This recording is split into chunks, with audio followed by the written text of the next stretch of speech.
Welcome to a new edition of the Famous Interviews with Joe Dimino. On this episode, we talk with clinical hypnotherapist and executive functioning specialist Garrett Wood. He is the founder of the Gnosis Therapy and works with executives, founders, and entrepreneurs who want sustainable high performance without training health or relationships. Over 18 years, he has developed the A3 framework, Assess, Accommodate, Align, which maps capacity across 7 drivers of performance: sensory intelligence, bio budgets, emotional regulation, core beliefs, attachment patterns, values, and executive functioning strengths. He applies outcome-based coaching, somatic regulation, and clinical hypnotherapy to end the boom and bust cycle of burnout, because sustainable success is built through your well-being, not at its expense. We get into the whole technique and so much more. Enjoy this interview. Garrett, hey, it's great to meet you. Thank you so much for taking a minute out today. I appreciate it. Yeah, absolutely. So before we get into your good work, I want to begin with a question that I always start with, and it's about living through the pandemic. 5 years ago, our lives were getting totally rearranged. How did you make it through that era, and how has it affected the way that you live and work in 2025? Yeah, great question. I ended up having an office space leading up to it where I was seeing people in person. They'd have to pay $12 for parking for 2 hours, get validation, get half off. We'd hang out, get some spa water, use the restroom, tea, coffee, and then go home. But then when the pandemic hit, we had to transition from in-person to remote. And that was quite a bit of an adjustment for me, because a lot of the work I did was teaching people how to do hands-on somatic regulation techniques to kind of calm their nervous system down so they could get back to that focus state.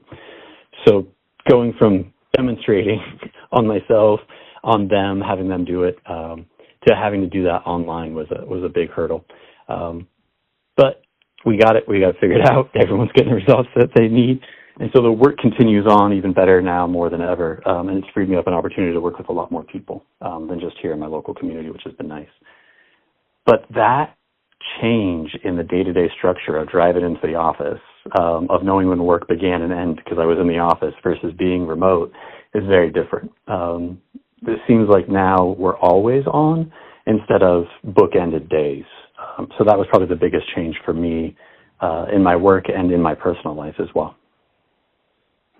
So there's a lot on paper that you do, but if we were to break this down, kids always have a way of getting to the truth. I'm going to put you in front of a bunch of 11, 12-year-olds. It's career day. You're in a school, and the kid in the back of the room wants to know what you do for a living. How do you break that down and explain it?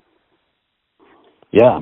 I help them make sure that when they encounter stress in their life, that they understand that, yes, focusing on addressing those stressors is important, but also focusing on being able to overcome that stress response is just as important. And sometimes we get so focused on trying to combat the stressor that we forget about the stress, and that actually gets us stuck. It's almost like Wile E. Coyote and Roadrunner, where he's running off the cliff and he's just running in place. And as long as he doesn't look down, he'll keep going. But as soon as he looks down, he falls and crashes. And so the idea is to try to figure out, how do we make sure that your unique nervous system knows what it needs and we know what it needs, so that way we can combat the stress. So we're in a better position to be able to address those stressors that show up in our lives. So when you were 12 years old, what was your dream profession? What was your dream job? Professional skateboarder. Yeah. Right on.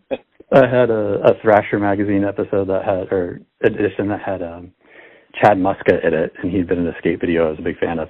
And they showed him with his nice, Audi car, and then it looked like his partner at the time was in the picture with him. And I was like, wow, if this guy can get paid to do something he loves, get paid well enough that he can afford a nice car and have someone to share that with, that's the dream right there. So some of it, and the professional skateboarding, not for me anymore. Never was quite good enough to make any of that happen, but I still enjoy it. I go out there and have fun. But that idea of fulfilling the dream, doing something you love, getting paid well enough to make life worth living, and having people to share that with is still part of my ethos now. So are you in California? I am. I'm in Southern California, Orange County. Okay. Excellent. Okay. Yeah, because, I'm in Kansas City, and I remember growing up, and the coolest kids in the world were the ones that had the original vans and Thrasher magazines. And of course, I didn't really skate. I rode bikes when I was a kid, but man, all of that whole culture was the coolest thing in the world. So I totally get it. So let me ask you this. What were the foundational elements growing up that led you to therapy, that got you to this point where you found like this is your voice, this is your career? What kinds of things were planted into you that grew into who you are? Yeah, sometimes it's what's planted and sometimes it's what's not planted. I grew up in a household where most of the issues that we thought we had were about finances. And so I thought, hey, if we have financial security, half of the stuff you see in my home would be not a big issue. And so I made a big focus as a kid to make sure that financial issues weren't a real deal in my household growing up as an adult. So in college, I started working with professionals that manage people's money. And during the day, I'd serve them coffee, and I was bartending to pay for school. So at night, I would serve them beverages. And I got a chance to see really closely the frustrations and fears and stressors that these people had, even though they had all of what little kid me thought would make them successful. And then, you talk to them for long enough and you realize, oh, they have marriage family therapists, they have counselors, they're going to therapy. And the ones that made that choice seem to be the happiest people in life. And so that was kind of a big wake-up call for me to go get my own help. And so after that, being on the receiving end of these therapeutic modalities, it made much more sense to be able to share that change, shift, and power with other people. So who has consistently been that inspirational force or that hero in your life that's allowed you to become who you are today? Yeah, there's heroes everywhere if you look around. Everyone's got a great story where they get a chance to kind of overcome something. And maybe it's just in like little moments here and there, little choices that people made, to keep a kid, to decide to be a mom, to show up as a father. Those are challenging decisions that adults have to make, and they've chosen to do it. To say no to extra work and show up and be home for, to be there for your kids is a big heroic thing that makes a difference for a lot of kids in their life. But when I was growing up, it was a lot of older brothers, Boy Scout leaders, and then also the teachers that took the time to really attune to you and what you had going on. That really made a big difference. And I think that's true for everybody else, is when you see someone doing something well and you have respect for it, and that person takes the time to get to know you and ask what's going on behind the scenes, that is really what makes a difference for people. So if you can meet anybody alive on the planet right now that's really been kind of inspirational in the realm of going through therapy and rehabbing and getting to a better place, is there someone out there that you would love to meet, talk to, that might help you on your journey? Yeah, Scott Barry Kaufman, psychologist, talks about positive psychology and takes up kind of where Maslow's hierarchy left off and kind of has a new take on it. But he works with a bunch of different types of people, so different neurotypes. So whether that's ASD or ADHD or many of the other different ways of showing up a little bit neurodevelopmentally different than most people, he talks about it through a lens that's accessible for all types of people, not just one type of success or transcendence or value. And so it would be interesting to go get a coffee with him for sure. So 18 years ago, you developed the A3 framework. Talk to me a little bit about this and how it works for clients. Yeah, there's so much out there that could be helpful for somebody, and so much that may not be the right thing for them in that moment. So the A3 framework is really a chance to try to make it a little bit more accessible and make my job easier and make it more effective for other people when they work with me. And so the idea is we go through some assessment process to figure out what your unique certain nervous system needs are. And then we look at how we can easily accommodate those needs day to day, week to week. And then from there, we look at how you work and how you do your best work and make sure that those align as best as possible. So what is it that, because, being in the therapeutic world and helping your clients, you got to deal with some pretty serious, heady stuff. How do you protect yourself? How do you maintain a high energy to do a good job, take care of your soul? all of the things. When that alarm clock goes off and you get into your day, what is that energy for you? Curiosity and compassion. Yeah.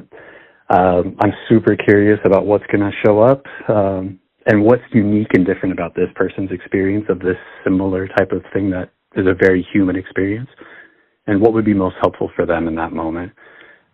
Is it just there listening with that curiosity and that compassion, or is there something more that might be more helpful? And then making sure that I recover my own nervous system needs, providing for myself. So, walking the walk, I guess, as well. Yeah. Yeah. So let me ask you this. If you were to have a dream tonight and you ran into the 18-year-old version of you and you had a big coffee table book in your hands and you walked up, handed it over and said, this is how your life has turned out so far, would that young version of you believe that? I think they'd be surprised. I think they'd be surprised. I don't know if they would be like, oh, we're not doing this thing. No regrets, no frustrations, because I don't think there was ever a clear set goal. But I don't think that would have been one of the options that they'd chosen. So would you give that young version of you a piece of advice? Yeah, follow your curiosity. So you were to walk into a room and all of the people that have been clients or associates, anybody that you've worked with that in a professional capacity, and you were to walk to a podium and you could tell that room one fun story about you, maybe an adventure, the first concert you went to, jumping out of an airplane, something that might humanize you a little bit, what would be a fun story you would tell that group? It's funny you mentioned the jumping out of an airplane. For my 21st birthday, I thought, well, I haven't done that. Let's go do that. That'll be fun.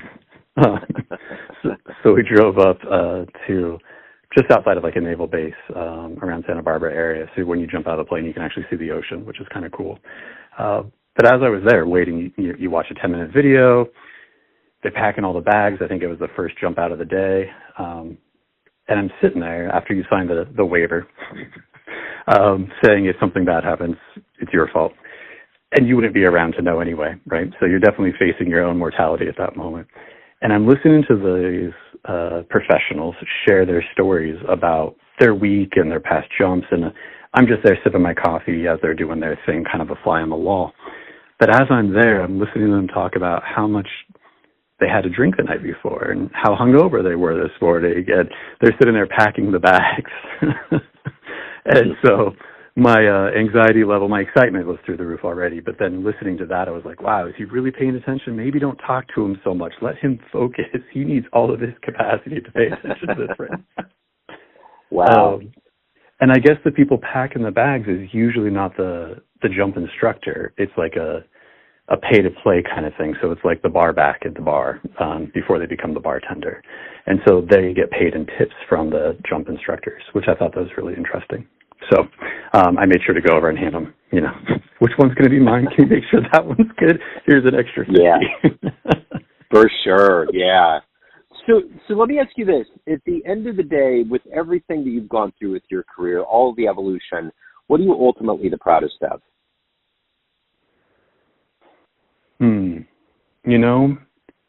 That's a good question. I don't know at this point if I was to stop today. I'd be happy with the progress in my career that I've made so far, but if I was like, nope, I have to stop for whatever reason, I would still feel like there's a lot more left to be done.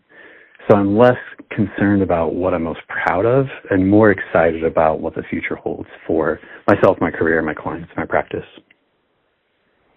So everyone out there, Garrett, has a perception of you, family, friends, clients, colleagues, everyone around you, but you run the show. What's your perception of you? Who do you think you are? Yeah, I think I'm a big nerd at my heart of hearts. So despite your saying the cool kids in California in the skate culture out here, I think I had more people fooled with that than anything. I'm an avid reader and really enjoy pouring through and even organizing my books. So I think that would surprise people, their perception of me. But I also think it's probably the most authentic version of myself. So if anyone wants to reach out, anyone has questions, they want to get involved, any of the good business in your world, where's the best place to go? Yeah, if they want to be really professional, they can follow me on the professional social media on LinkedIn at Gnosis Therapy. Or if they want to be more personal, they can follow me on Instagram at Gnosis Therapy. Or they could just reach out to my website, also gnosistherapy.com. Wonderful. I will put all of these links in the show notes. Thank you for a wonderful story. Thank you for your time. I really appreciate it. Have a wonderful holiday season. Yeah, you too. Thanks for having me. Thanks for tuning in to another famous interview with Joe Dimino, where we cover the world of art, literature, business, spirituality, music, and more from around the globe. Our esteemed theme music was composed and produced by the great E.E. Pointer of Kansas City's River Cow Orchestra. If you want to hear more interviews, visit the Famous Interviews with Joe Dimino channel on YouTube. You can also find us on Spotify and Apple Podcasts. Thanks again for listening, and until next time.